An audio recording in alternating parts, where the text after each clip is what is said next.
बने इस आकृति में हमें 7 बिंदु नजर आते हैं।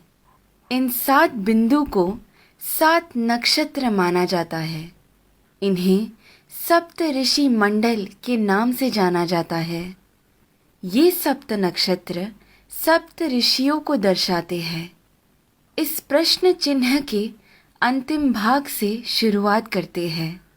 यहाँ से पहले बिंदु को मरीचि ऋषि के नाम से जानते हैं। उसके बाद में जो बिंदु है वो कहलाते हैं ऋषि वशिष्ठा। ऋषि वशिष्ठा की बाईं ओर आपको एक छोटा बिंदु नजर आएगा। ये बिंदु ही है अरुंधति। ऋषि वशिष्ठा के बाद आते हैं ऋषि अंगीरसा। फिर आते हैं ऋषि अत्रि। फिर दाईं ओर की तरफ मुड़ते हुए जो बिंदु आता है वो है ऋषि पुलस्त्य। उसके बाद आते हैं ऋषि पुलह और फिर ऋषि क्रतु।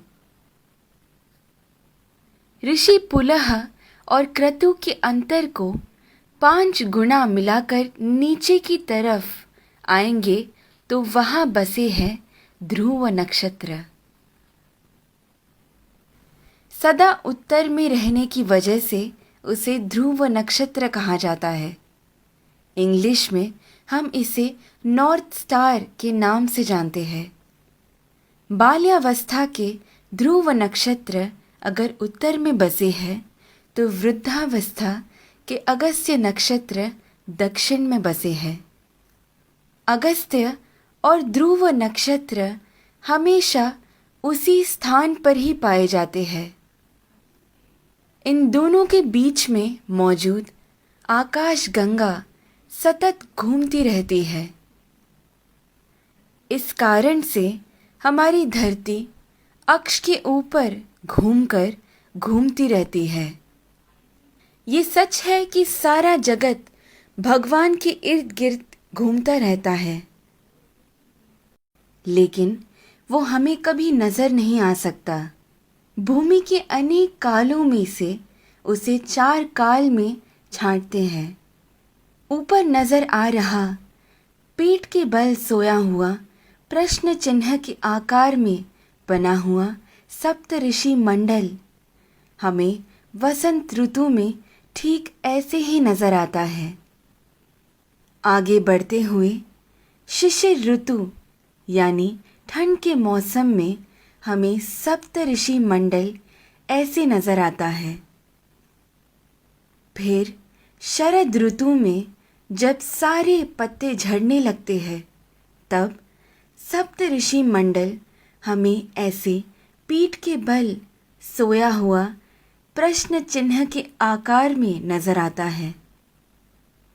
और फिर ग्रीष्म ऋतु यानी गर्मी के मौसम में हमें सप्त ऋषि मंडल ऐसे शीर्षासन कर रहे प्रश्न चिन्ह के आकृति में नजर आता है।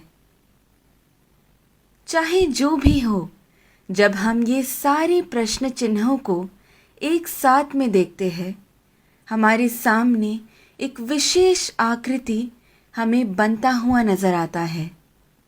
वही कहलाता है हमारा स्वस्तिक। स्वस्थ का मतलब है आरोग्यवान। स्वस्तिक का महत्व मेरे पिता मुझे हमेशा से बताते आए हैं, लेकिन हर क्षण प्रयोग में ला रहे इस स्वस्तिक का जन्म कहाँ से हुआ ये आज मेरे पिता द्वारा जाना, जो आप सभी में मैंने बांटना चाहा। ध्रुव नक्षत्र को देखते हुए हमें ये मालूम होता है कि हम पूरी जिंदगी जिस दिशा की ओर बहते जा रहे हैं वही है उत्तर दिशा।